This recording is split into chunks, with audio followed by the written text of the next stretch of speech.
Corgi at night was the result of a combination of lack of sleep and an empty stomach.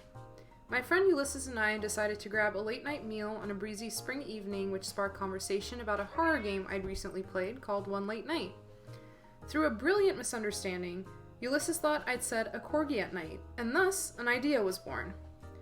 In fall 2017, I pitched a Corgi at night to my game development group Lunar Games Creative Collective as a side-scrolling platformer. The game stars an adorable corgi named Quinn who eats a strange mushroom on the side of the road, smells the deliciously cheesy scent of pizza, and thus runs off into town, ultimately getting lost in the process. It's the player's responsibility to help Quinn find his way back home to his owners while avoiding enemies like dog catchers and ninja cats.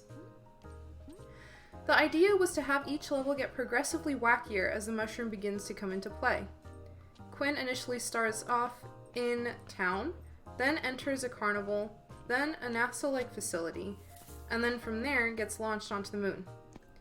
On the moon, towards the end of the final level, Quinn approaches a vet clinic where an evil veterinarian with needles walks out and lets out a tyrannical laugh.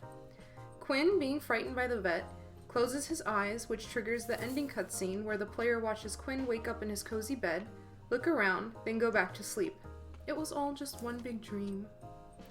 Similarly, our game's enemies get increasingly sillier, where in the town we have dog catchers and pouncing ninja cats. In the carnival we have a child enemy eager to pet Quinn, and a pigeon that drops exploding eggs.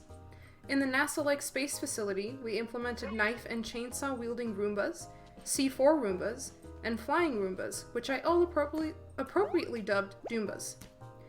Finally, on the moon, we have evil rovers, UFOs interested in abducting cute stubby corgis, and gravity-defying lasers.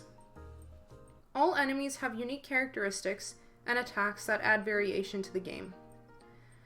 Quinn himself has specific mechanics that allow him to fend off and avoid certain enemies. For example, using the E key allows Quinn to bark and scare away ninja cats, while the Q key lets Quinn hide in shrubs and cardboard boxes to avoid being spotted by dog catchers. Quinn also has the ability to jump and stomp away specific enemies like the junior dog catchers and rovers via the spacebar. He can also run using the shift key and crouch with the down arrow key. What started off as a modest project with only the concept of a lost corgi and evening townscape bloomed into a robust, colorful year-long project due to the potential my team and I saw in our adorable protagonist Quinn. As the creative lead, I wanted to expand our scope to create a quirky, lighthearted game that allows the player to experience an adventure through the unique lens of a cute corgi. I'm incredibly proud of this game, because it's the most challenging one I've worked on. I spent countless weeks tweaking enemy design, editing level layouts, allocating group tasks, and funneling art sprites into the game. Though at times it felt as if the game would never be completed due to its complexity, I encouraged my group to remain hopeful as I knew A Corgi at Night would turn out beautifully with its bubbly art direction, unique enemies, and charming soundtrack. Through this experience, I learned to collaborate with a group of incredibly talented students and made an elegant game along the way. On behalf of me and my team, I hope you guys enjoy A Corgi at Night.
6, 5, 4, 3, 2, 1, 0.